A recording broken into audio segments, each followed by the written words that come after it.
अपने हिसाब से सोसाइटी को सस्टेन करने के लिए, उसको चलाने के लिए, इसमें एक स्टेबिलिटी बनी रहे, है ना, उसके लिए सोसाइटी ने मेल और फीमेल के इस वर्क को डिवाइड किया है, इस वर्क का डिवीजन किया है। अब लेकिन यहां इस वर्क के डिवीजन में यहीं पर ही कुछ चीजें निकल कर आती हैं जिसमें महिलाओं का डिसएडवांटेज होना शुरू होता है, महिलाओं का डिस्क्रिमिनेशन होना शुरू होता है।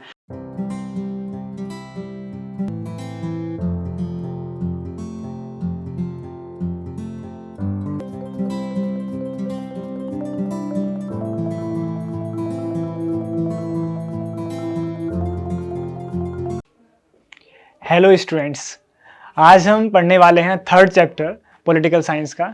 इस थर्ड चैप्टर का नाम है gender, religion and caste. Basically इस चैप्टर में जब हम पढ़ेंगे चीज़ों को तो हम किन किन चीज़ों पर डिस्कस करने वाले हैं, किन किन पॉइंट्स को हम लोग रेज करने वाले हैं। तो पहला इसमें जो वर्ड है वो है जेंडर। तो बेसिकली हम समझेंगे कि जेंडर होता क्या है, रिलीजन होता क्या है और कास्ट क्या है, कैसे पॉलिटिकल साइंस में, कैसे हमारे चैप्टर में ये कैसे डिस्क्राइब की हुई है, क्या क्या इसमें बताया गया है और किस किस तरीके से हम कुछ इसको प्रैक्टिकलिटी में क्या है इसका मीन्स वो समझेंगे। साथ ही हम ये समझेंगे कि जो जेंडर है, आज जो बेसिकली वीडियो है ये पार्ट 1 है। सेकेंड पार्ट में रिलीजन डिस्कस करूंगा और थर्ड पार्ट में मैं कास्ट को डिस्कस करूंगा। आज का जो पार्ट है वो बेसिकली जेंडर को केंद्र में रख के बनाया गया है। जेंडर क्या है, उसका पब्लिक, प्राइवेट और डिवीजन क्या हो सकता है, डिवीजन ऑफ लेबर क्या है ना, disadvantage, discrimination and oppression women's का होता है, क्यों होता है, उसमें जेंडर का क्या रोल है, हम ये समझेंगे। साथ ही हम ये समझने की कोशिश करेंगे कि जो वुमेन्स पॉलिटिकल रिप्रेजेंटेशन, जो वुमेन का पार्लियामेंट में और किसी भी स्टेट लेजिस्लेचर और लोकल गवर्नमेंट बॉडीज में वुमेन्स का रिप्रेजेंटेशन जेंडर के बेसिस पर कितना होता है, क्या जेंडर रिप्रेजेंटेशन में इफेक्ट करता है या नहीं करता है। इन बेसिकली ये कुछ 3 बिंदु हैं जिनको मैं अलग अलग तरीके से, अलग अलग है ना डायमेंशन से समझाने की कोशिश करूंगा। उम्मीद है कि आप बेहतर तरीके से समझेंगे। तो हम लोग डिस्कस करते हैं।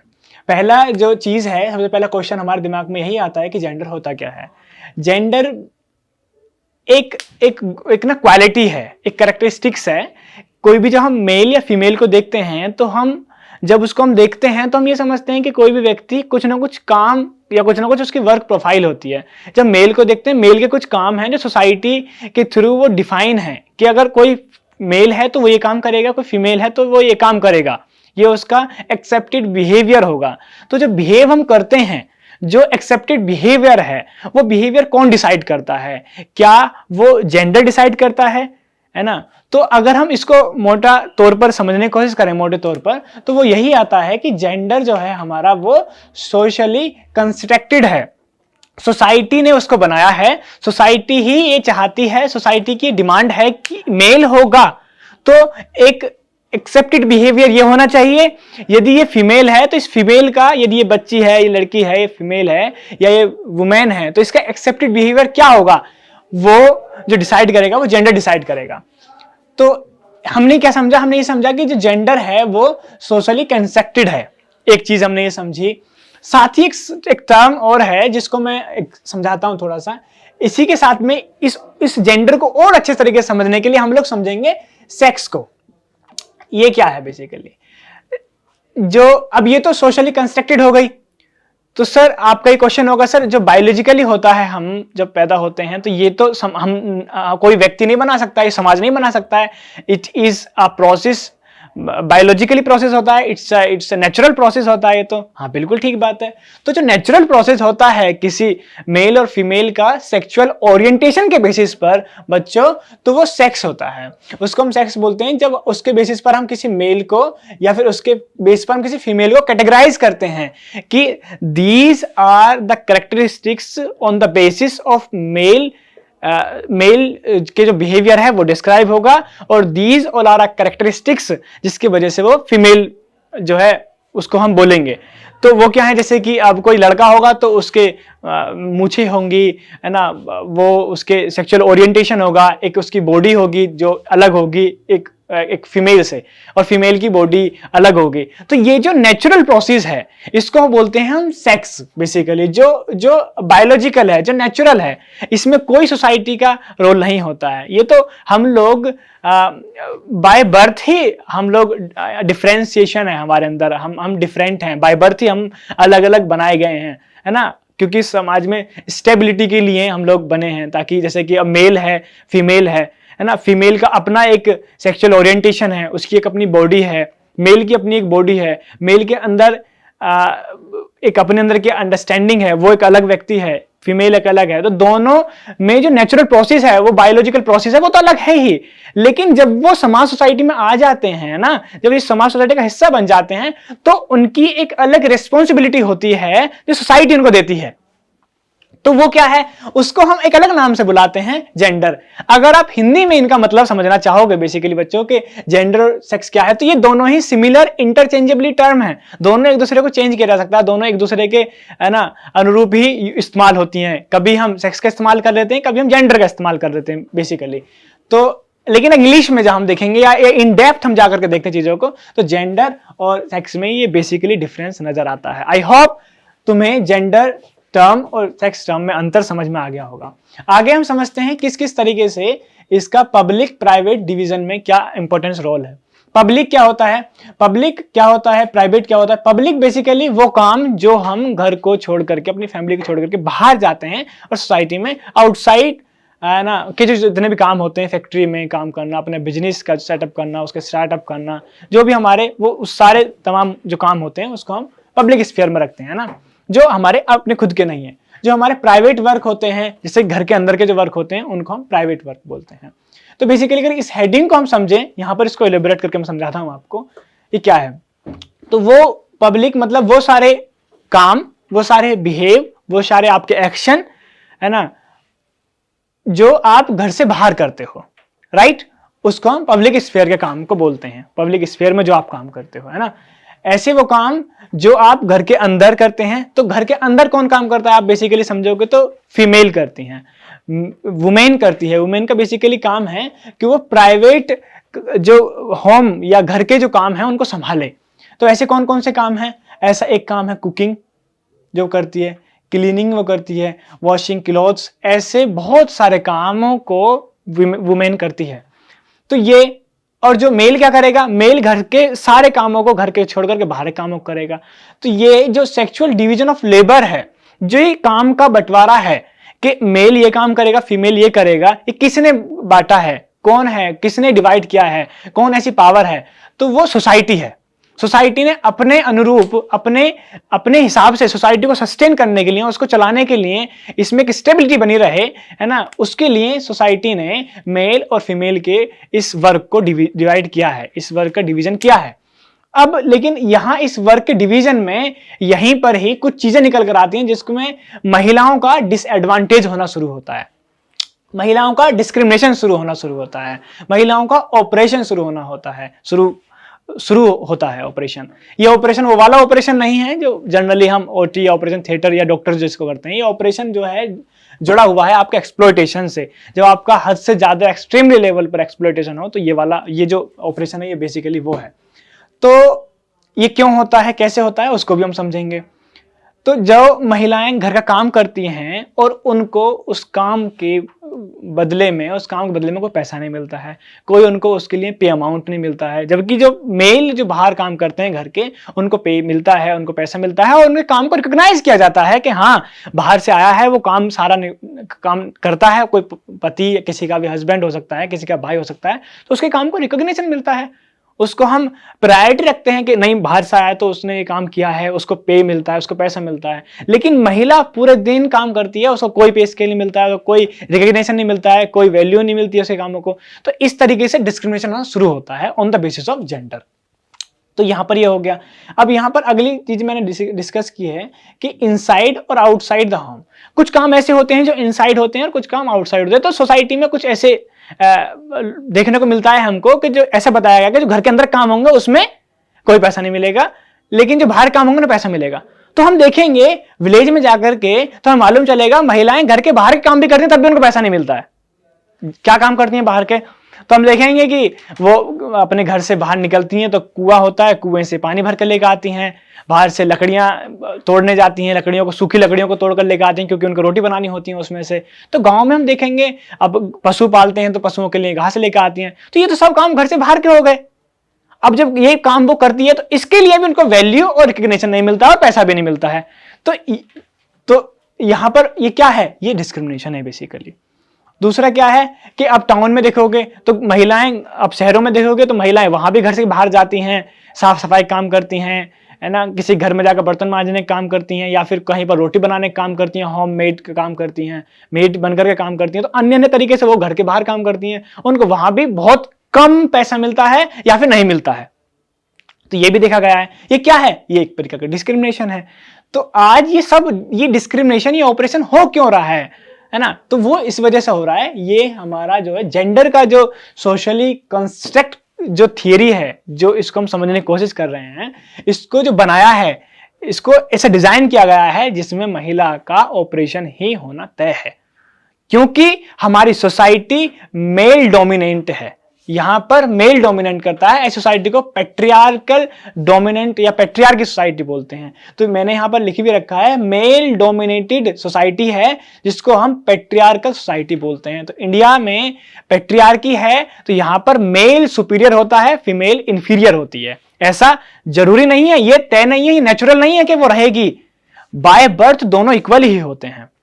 जब कोई भी बच्चा पैदा होता है तो वो उनमें इक्वल स्ट्रेंथ होती है, उसके अंदर इक्वल कैपेबिलिटी होती है, उनके अंदर इक्वल सोचने समझने की क्षमता होती है, उनके बॉडी स्ट्रक्चर में कोई अंतर नहीं होता है। लेकिन जैसे ही बच्चा घर के अंदर पलना बढ़ना उसका शुरू होगा, जैसे उसका लालन पालन पोषण शुरू होगा, वहीं से डिस्क्रिमिनेशन, ऑपरेशन, डिसएडवांटेज, है ना, एक तरीके का पक्षपात, पार्शियलिटी वहीं से शुरू हो जाती है। तो ये क्यों होती है? क्योंकि सोसाइटी में इस तरीके की चीजें बना दी गई हैं ताकि उनके साथ ऐसा हो, जो कि गलत है, जिनको रोकने के लिए हम इन चैप्टर्स को पढ़ते हैं। इनकी मदद से हम सोसाइटी को समझने की कोशिश करते हैं बच्चों कि कैसे सोसाइटी में डिस्क्रिमिनेट होता है। ठीक है, वो हमारे साथ भी है, हमारे फ्रेंड सर्कल में जो महिलाएं हैं, हमारे फ्रेंड सर्कल में जो हमारे दोस्त हैं उनके साथ भी होता है, हमारी मदर हैं ना, ग्रैंड मदर है, उनके साथ भी हो रहा होता है। तो हम पढ़ करके हम समझ पाए, हम ये अवेयर हो पाए, हम ये जागरूक हो पाए कि हाँ, अगर ये डिस्क्रिमिनेशन होता है तो उसको कैसे रोकें। इसलिए चैप्टर हमारी किताब में दिया हुआ है। और इसका पॉलिटिकली साइंस में इसका क्या रिलेशन है, कैसे इसको हम पॉलिटिकल साइंस में पढ़ रहे हैं, क्यों इसको हम इकोनॉमिक्स में नहीं पढ़ रहे हैं, ये भी हम लोग समझते हैं। अब इसको देखते हैं हम कि एक और हेडिंग है, जो दूसरी वाली हेडिंग है, उसको मैंने लिखा है कि the literacy rate of women 54% है और मेल का 76% है। अब आप देखेंगे कि जो आदमी की चाह है ना, जो वो चाहता है, जब दो पति पत्नी की जब दो होते हैं और उनके बच्चे होते हैं, तो उसमें प्रायोरिटाइज कर दिया जाता है बच्चे में कि लड़की लड़के में, तो लड़के को ज्यादा प्रायोरिटाइज दिया जाता है, ज्यादा प्रायोरिटी पर रखा जाता है। क्यों रखा जाता है? इसके पीछे बहुत सारे कारण हैं कि जो लड़का होगा वो घर पर ही रहेगा, तो वो घर में जो माता पिता होंगे उनकी रक्षा वही करेगा, उनकी सुरक्षा वही करेगा, वही बाहर के काम संभालेगा। तो और जो लड़की होगी वो उनकी 20 साल बाद, 21 साल बाद या 18 साल बाद जब भी उसकी शादी हो जाएगी तो वो तो अपने घर चली जाएगी। अन्य अन्य हजार कारण उसके हैं जो कि गलत हैं, जिनका कोई लॉजिक नहीं है, जिनका कोई, है ना, कोई भी सेंस नहीं है।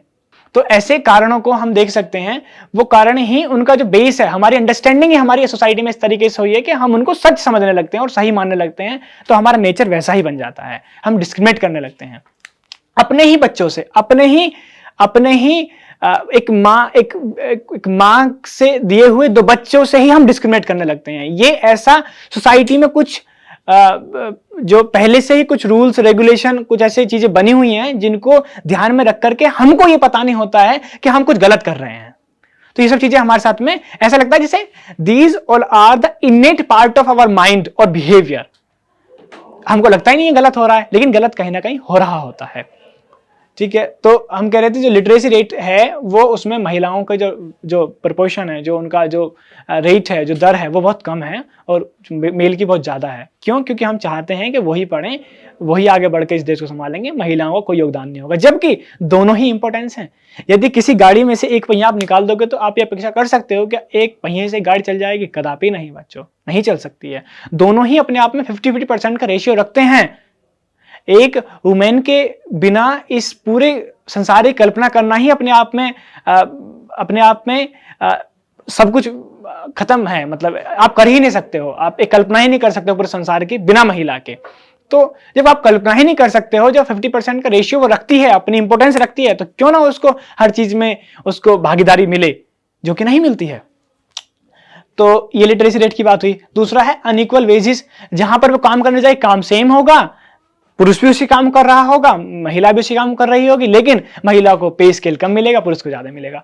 ये अनजस्ट एक्टिविटी है जो उसके साथ में होती है ना। एक ऐसा बिहेव है जो कि अपने आप में डिस्क्रिमिनेट उस बिहेव के अंदर है। ऐसे बिहेव को महिलाओं के साथ में भी किया जाता है, जिसकी अगेंस्ट में कुछ कॉन्स्टिट्यूशनल लॉ बना है बच्चों, जिसको बोलते हैं इक्वल रिम्यूनरेशन एक्ट, जिसको 1976 में लाया गया। और ये बताया गया कि नहीं, इक्वल वेजेस, इक्वल हम लोग इक्वल काम करेंगे हम लोग बेसिकली, तो इक्वल वेजेस हमको मिलेंगे। तो ये कॉन्स्टिट्यूशन की बात हुई। चाइल्ड सेक्स रेशियो, जो मैं अभी बता चुका हूं कि आप सेक्स रेशियो जब आप देखते हैं तो आप देखेंगे कि 1000 अगर कहीं पुरुष हैं तो उन पर कितनी महिलाएं हैं आप देखेंगे। तो ये जो डिजिट्स हैं ये अभी भी इतनी नहीं हुई है जहां पर जितने पुरुष हैं उतनी महिला होंगी। महिलाओं की संख्या आज भी कम ही है, क्योंकि हम लोग चाहते नहीं है कि इक्वल दोनों की स्ट्रेंथ हो। एटलीस्ट हम भागीदारी तो छोड़ो, रिप्रेजेंटेशन तो छोड़ो, हम ये नहीं चाहते हैं कि उनकी पॉपुलेशन इक्वल हो। तो हमारी मानसिकता कहां पर है, हमको ये सोचने की जरूरत है। तो ये चाइल्ड सेक्स रेशियो की बात हुई, जहां पर अन्य तरीके से बच्चों को पेट में ही देख करके हाँ ये बेटी है तो उसको मार दिया जाता है। इस तरीके की सोसाइटी में छोटी छोटी, जो कि अपने आप में कहने में और बताने में ही तुच्छ लगती हैं, इनको व्यक्ति आसानी से कर देता है, इन एक्शंस को आसानी से ले लेता है, इन डिसीजंस को आसानी से ले लेता है, क्योंकि उसको वो बहुत छोटे डिसीजन लगते हैं। लेकिन ये असल में बहुत बड़े डिसीजन हैं, जिनको हमें लेने से बचना चाहिए और हमको समझना चाहिए कि असल में वास्तविकता क्या है। ठीक है, तो ये सब चीजें समझ में आई हमको। साथ ही हम एक चीज और समझेंगे इसमें कि वुमेन का जो रिप्रेजेंटेशन है, पॉलिटिकली रिप्रेजेंटेशन उनका कितना है। असल में ये जो चैप्टर है बेसिकली पॉलिटिकल साइंस में, इस थर्ड पॉइंट को ज्यादा एम्फसाइज करने के लिए दिया गया है कि अगर ये बदलाव संभव है, जो मैं बात कर रहा हूं कि बार बार ये सब चीजें हो रही हैं सोसाइटी में, तो इनको कैसे बदलें। तो संभव केवल इसलिए है, ये तब संभव हो पाएगा, संभव तो इंडिविजुअल के एक्शन से भी हो पाएगा। यदि मैं अपने आप में चेंज करना शुरू करूं आज से कि मैं ये डिस्क्रिमिनेट नहीं करूंगा, या मैं अपनी सिस्टर को उतने ही इक्वल रिस्पेक्ट और इतना ही इक्वल उसको दर्जा दूंगा जितना कि मैं अपने आप को प्रायोरिटी पर रखता हूं, तो शायद ये खत्म हो जाएगा। लेकिन हमको पॉलिटिकली और पूरे स्टेट को ध्यान में रखकर समझना पड़ेगा। तो उनका रिप्रेजेंटेशन आज भी बहुत कम है। स्टेट लेजिस्लेचर में उसका रिप्रेजेंटेशन बहुत कम है, लोकसभा में उसका रिप्रेजेंटेशन बहुत कम है। जब उनका रिप्रेजेंटेशन ही कम होगा, जहां पर पॉलिसी बन रही होंगी, तो कैसे विकास हो पाएगा, कैसे हम इक्वलिटी मेंटेन करने की बात करेंगे। हो ही नहीं सकता, असंभव है कॉन्सेप्ट ही आपस में अपने आप में, क्योंकि उनका रिप्रेजेंटेशन ही कम है। जहां पर पॉलिसी बन रही है, वहां पर जिसके लिए वो पॉलिसी बन रही है वही वहां पर अवेलेबल नहीं है, तो उसकी सिचुएशन, उसकी समस्या, उसकी सर्कमस्टांसेस, उसकी छोटी छोटी समस्याएं कैसे सुनेगा, कोई नहीं सुनेगा। ये आदमी की ह्यूमन टेंडेंसी है, वो अपने आप को केंद्र में रख करके काम करता है। तो अगर मेल वहीं पर बैठे होंगे किसी मीटिंग में, किसी पार्लियामेंट में, तो वहां मेल अपने लिए और अपनी ये बिना सोचे समझे ऐसा कुछ हो जाएगा कि उनको पता भी नहीं होगा, लेकिन वो सारे के सारे लॉज उन्हीं को फायदा पहुंचाएंगे, महिलाओं को नहीं पहुंचाएंगे। ठीक है, तो हमको ये समझने की जरूरत है कि लोकसभा और स्टेट असेंबली में भी उनका रिप्रेजेंटेशन बढ़े, जो कि अभी कम है। तो बेसिकली हमने यही समझने की कोशिश करी कि कैसे कैसे जेंडर काम करता है, जेंडर और सेक्स में डिफरेंस क्या है। अगली वीडियो में हम लोग ये समझेंगे किस तरीके से जो है रिलीजन का पॉलिटिकल साइंस में क्या रिलेशन है इसका, और बाद में फिर हम कास्ट की बात करेंगे। अभी के लिए इतना ही, बाय।